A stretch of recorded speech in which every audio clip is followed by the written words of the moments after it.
Imagine being in a room with your closest friends and the plan for the evening is to try the newest trend in synthetic street drugs.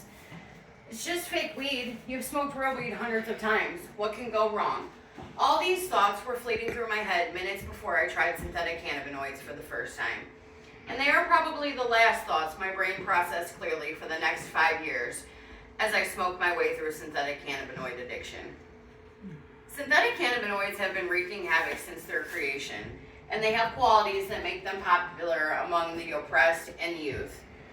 They also have a likeliness to cause addiction, which is why I believe education on synthetic cannabinoid addiction shows relevance today. After slaying my own demon with synthetic cannabinoid addiction, I was driven by my desire to have a better understanding of what I was doing to myself. Therefore, I have used electronic media and medical journals to become more informed. Today, I am going to inform you of what synthetic cannabinoids are, where they were created, and how one becomes addicted to them. Now that we know the culprit's name, let's find out what it is. Here is a picture of what synthetic cannabinoids look like. In the 1990s, the National Institute on Drug Abuse hired a retired chemistry professor named John W. Huffman and his colleagues to find chemicals that can attach to the cannabinoid receptors. A cannabinoid receptor is a small sensor in the body that is commonly found in the brain and the digestive and immune systems, and it assists the body in things like sleep, memory, appetite, and pain regulation. Huffman and his colleagues were able to create over 300 new chemicals that are able to attach to cannabinoid receptors. They published their research in a book titled The Cannabinoid Receptors, and that was that, or so they thought. Nearly 10 years later, their research was found in a forensic lab in Germany.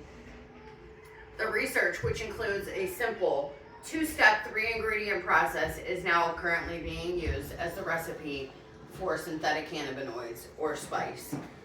This recipe creates a liquid which can be smoked in an e-cigarette, or it can be sprayed on dry leaves and smoked like natural cannabis, according to Cleveland Clinic.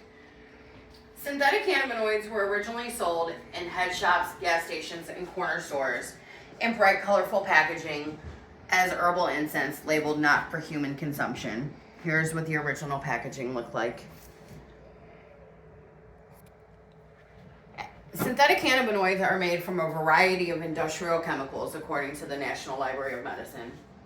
The variety of chemicals is used to keep this drug undetectable on commonly used urine screens, to keep the effects unpredictable, the cost of production down, and the supply up. All of these qualities make this drug desirable. The effects of synthetic cannabinoids were originally intended to mimic tetrahydrocannabinol, or THC, the active ingredient in natural cannabis. What we have found is some of these strains are 85% more potent and more toxic than THC, according to a 2015 article from the Washington Post.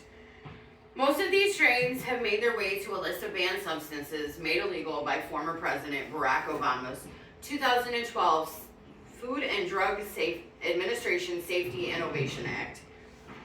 Although banned, synthetic cannabinoids are as prevalent as ever in the streets, so let's find out how one may become addicted.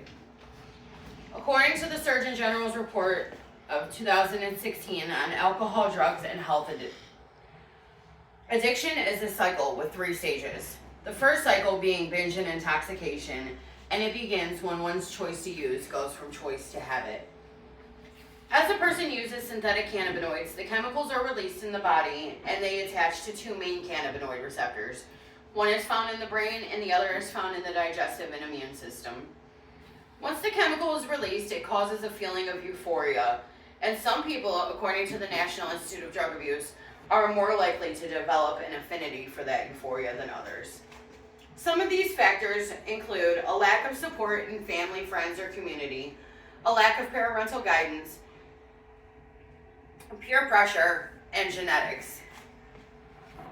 According to the National Institute on Drug Abuse, as one continues to use synthetic cannabinoids frequently, the brain starts to adapt, and in adapting, it reduces the amount of pleasure transmitters it releases, causing the feeling of pleasure to decrease.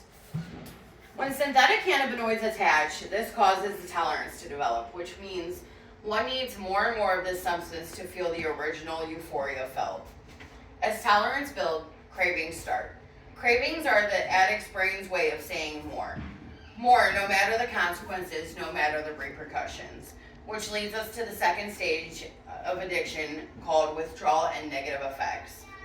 Withdrawal happens when a person develops a dependence for synthetic cannabinoids, and they may cause a psychological or physical symptoms if the intervals between use are too long. The Centers for Disease Control lists some of these symptoms as sweating, shaking, vomiting, trouble sleeping, and trouble breathing, and many others. As a person becomes addicted, the body's reward and pleasure system becomes almost entirely dependent on synthetic cannabinoids in order to feel pleasure, which makes things like shopping, food, and sex less pleasurable than they once were. Continued use of synthetic cannabinoids wears down areas in the brain central to making decisions and judgments. This, paired with cravings, is why many addicts commit crimes, make unhealthy choices, and hurt those closest to them. These are just a few of the adverse effects of synthetic cannabinoid addiction. The third stage in the cycle of addiction is the preoccupation and anticipation stage. By this stage, the brain's defense against addiction is significantly lowered. According to a 2016 Surgeon General's report on alcohol, drugs, and health, the synthetic cannabinoid addiction affects three main areas of the brain. The basoganglia, which is in charge of the euphoric feeling received when using. The extended amygdala, which provides the feelings associated with synthetic cannabinoid withdrawal. And the prefrontal cortex, which is in charge of organizing thoughts and making decisions. Synthetic cannabinoid use causes changes in the brain referred to as neuroadaptations by the Surgeon General, which tells us these changes cause addicts to have poor judgment and drug seek, almost to the point of no return. By the time consequences of synthetic cannabinoid addiction have gone from possibility to reality, these changes have already manifested in the brain, making abstinence almost impossible. Synthetic cannabinoid use causes physical health problems like stroke, seizure, acute kidney failure, and in some cases, fatality. They can also cause severe mental health symptoms like hallucinations, violent or suicidal ideations, and psychiatric episodes. If the addict is lucky enough to choose abstinence and try to recover, it can take at least a year, if not more, for the brain to reconstruct or begin to reconstruct. And the risk of relapse at this time is great. Because of the variety of chemicals used in synthetic cannabinoid production, there is at this time no specific plan of intervention.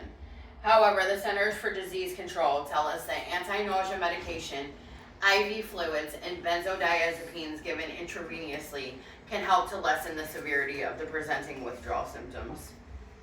Sadly, I do not think that this is what John Huffman, his colleagues, or the National Institute of Drug Abuse intended when they began their research.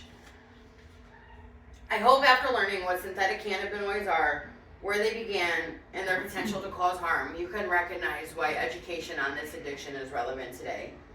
As stated in my intro, synthetic cannabinoids have adverse effects and are popular among youth, which make the problem even more critical.